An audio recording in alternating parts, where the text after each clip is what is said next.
जीवन का लक्ष्य स्थित करो।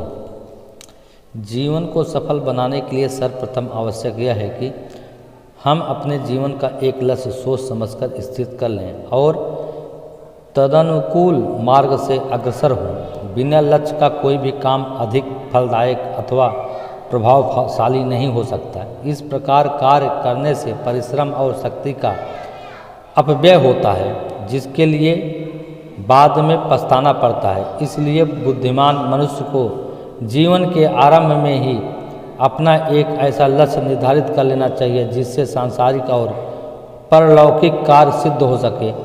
स्वयं वेद ने भी ऐसा ही आदेश दिया है। जिंदगी के दिन तो पशु पक्षी भी काटते हैं, मौत के दिन तो कीट पतंगे भी पूरे करते हैं। मनुष्य इस प्रकार दिन काटने के लिए यहाँ नहीं आया है। उसके जीवन का एक एक दिन अमूल्य है। इन दिनों सुदिन, उत्तम दिन, महान दिन, महत्वपूर्ण दिन बनाने के लिए वह उत्पन्न होता है। जीवन धारण को सफलता दिनों को सुदिन बनाने में है। जो दिन महान कार्य करने में, आत्मोन्नति में, धर्माचरण में, परमार्थ में, कर्तव्य पालन में, लोक सेवा में व्यतीत हो जाते हैं, वही सुदिन है। जैसे वायु सुगंधित और दुर्गंधित पदार्थों के संसर्ग से बुरी भाल कहलाती है, उसी प्रकार दिन भी सुंदर उत्तम कार्यों के दिन सुदिन और बुरे कर्मों के लिए सुदिन बन जाते हैं। मनुष्य अपने जीवन दिनों को सुदिन बनाने के उद्देश्य से उत्पन्न होता है। सुदिन किस प्रकार बने, इसका उत्तर वेद के समर्पे और विदेथे शब्दों में दिया है। लक्ष्य स्थित करके और उसके लिए संघर्ष करके जीवन को सफल बनाया जा सकता है। बिना लक्ष्य का जीवन वैसे ही जैसे बिना सवार का छुट्टल घोड़ा, बिना पतवार की नाव, बिना डोरी की पतंग। परिस्थितियों के झोंके इन्हें चाहे जिधर उड़ा ले जाए। जिस पथिक का लक्ष्य स्थिर नहीं, कभी पूरब को चलता है तो कभी पश्चिम को लौट पड़ता है, कुछ दूर उत्तर को चलता है, फिर दक्षिण की ओर मुड़ जा पड़ता है। ऐसा रास्तागीर भला किसी स्थान पर किस प्रकार पहुंच सकता है, उसकी यात्रा का क्या परिणाम निकलेगा। हर बुद्धिमान चलना प्रारंभ करने से पूर्व यह निश्चय कर लेता है कि मेरा लक्ष्य किस स्थान पर पहुंचता है। इस निश्चय से ही वह दिशा नियत करता है, रास्ता मालूम करता है और बिना इधर उधर भटके निश्चय गति से उस राह पर चला जाता है और नियत स्थान तक पहुंच जाता है। मनुष्य को भी पहले अपना लक्ष्य निर्धारित करना आवश्यक है। मुझे अमुक तत्व प्राप्त करना है। यह निश्चय जब भली भांति हो जाता है तभी यह निश्चित कार्यक्रम बनता है, अन्यथा कभी वह पाने के लिए उछल कूद होती रहती है। बंदर एक डाली से दूसरी पर उचकता फिरता है, उसी प्रकार लक्ष्यहीन मनुष्य कभी वह चाहता है उसे छोड़ता है, उसे पकड़ता है।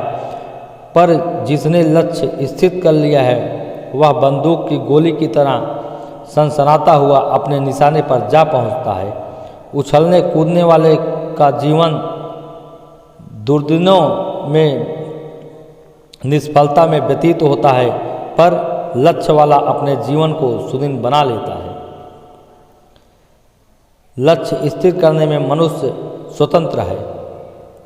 अज्ञानी मनुष्य मन की इंद्रियों की भूख बुझाने में प्रसन्न रहते हैं और ज्ञानी आत्मोन्नति के लिए आत्मा की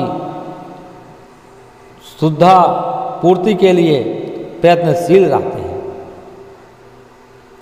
अज्ञानी दृष्टिकोण के द्वारा चिंता, शोक, कलेश, अशांति एवं पाप के दुर्दिन सामने खड़े रहते हैं और ज्ञानी दृष्टिकोण के द्वारा निर्भयता,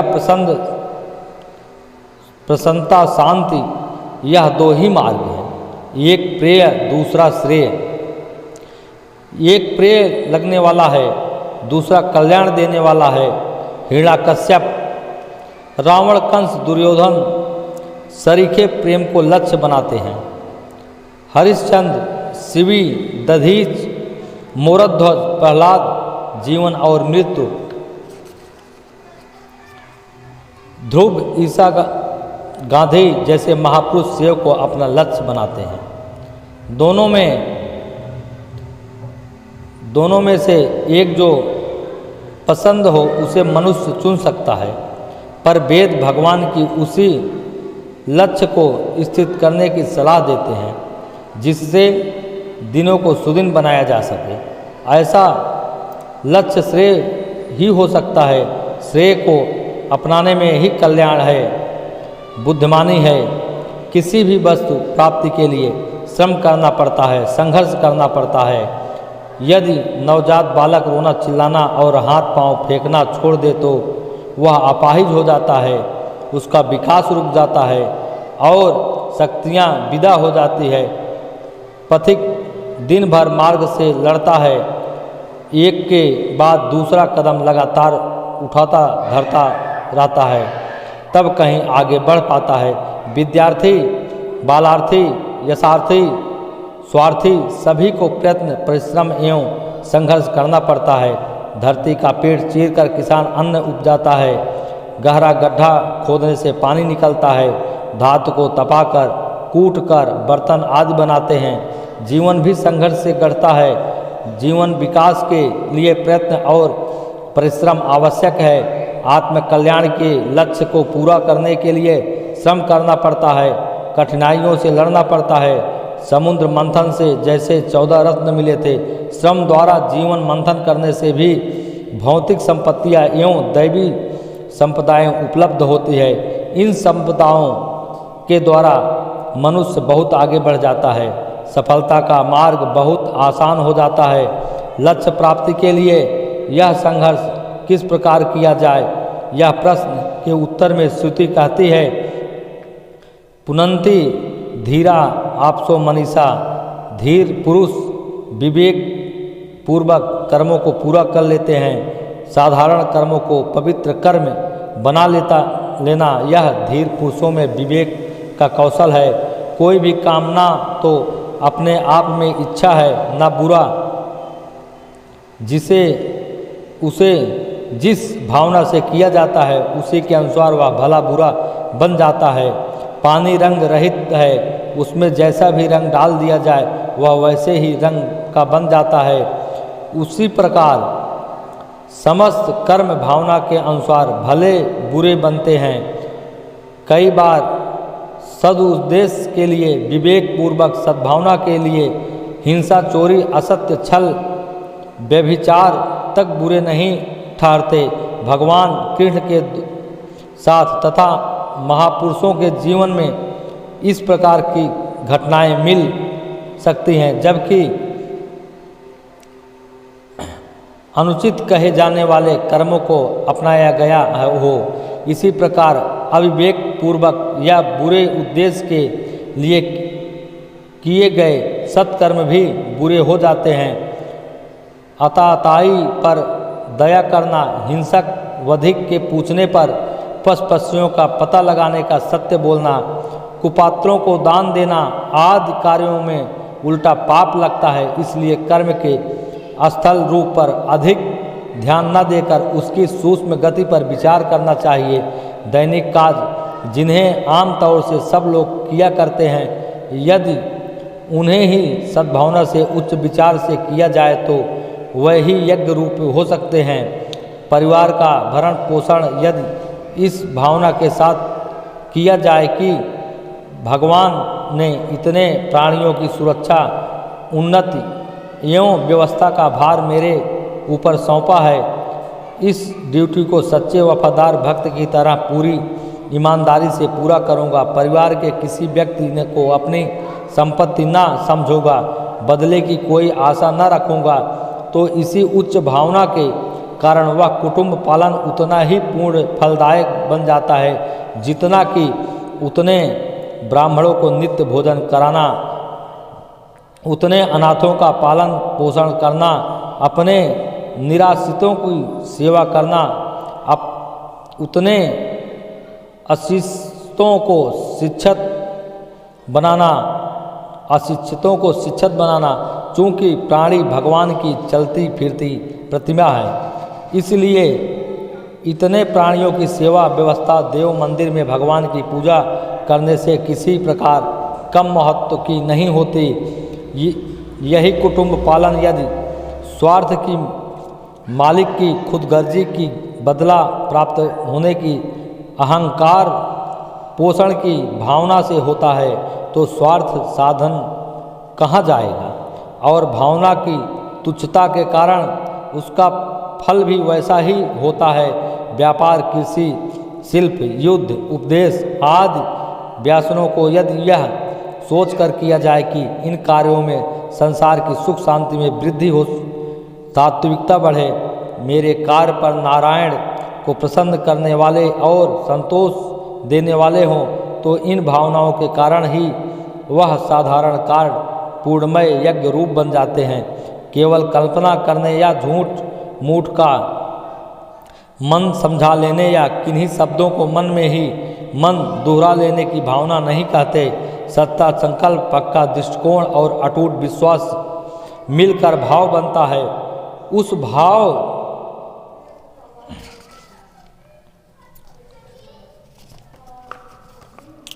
से किए हुए कार्य उच्च, अच्छे, फलदायक, दृढ़ता और सात्विक होते हैं। उच्च भावना के साथ जिस कुटुंब का पालन किया गया है उसमें राजा हरिश्चंद्र के से स्त्री पुत्र निकलेंगे, स्वाभिचरणी स्त्री और अवज्ञाकारी पुत्र वहाँ मिलेंगे। जहाँ कुटुंब पोषण तुच्छ विचारधाराओं के साथ किया जाता है, उच्च दृष्टिकोण वाला ब्राह्मण यजमान को ठगने के लिए मीन मेक लड़ाने की हिम्मत नहीं करता। उच्च दृष्टिकोण वाला क्षत्रिय किसी निर्बल या निरपराध की तरफ त्योरी नहीं चढ़ा सकता। उच्च भावना वाला वैश्य भी घी में वेजिटेबल नहीं मिला सकता, न तंबाकू की गंदी पुस्तकें की मांस मदिरा की दुकान खोल सकता है। जालसाजी से भरी हुई कमज़ोर, नकली, मिलावटी, हानिकारक चीज़ें वह कितने ही बड़े प्रलोभन के बदले नहीं बेच सकता। अपने लाभ को वह ग्राहक के लाभ के अधिक महत्व नहीं दे सकता। शूद्र श्रम में चोरी नहीं कर सकता। हराम का पैसा उसे विष के समान कड़वा लगता है। खरी मजदूरी देने में दूसरे लोग ढील करें, इसे तो वह किसी प्रकार सहन कर सकता है, पर काम में ढील देकर वह अपनी आत्मा में को कलंकित नहीं कर सकता। इस प्रकार उच्च दृष्टिकोण के लिए किए हुए काम संसार के लिए बड़े लाभदायक होते हैं। उससे लोक में सुख शांति की वृद्धि होती है, जिसका पूर्ण उच्च फल दृष्टिकोण वालों को ही मिलता है।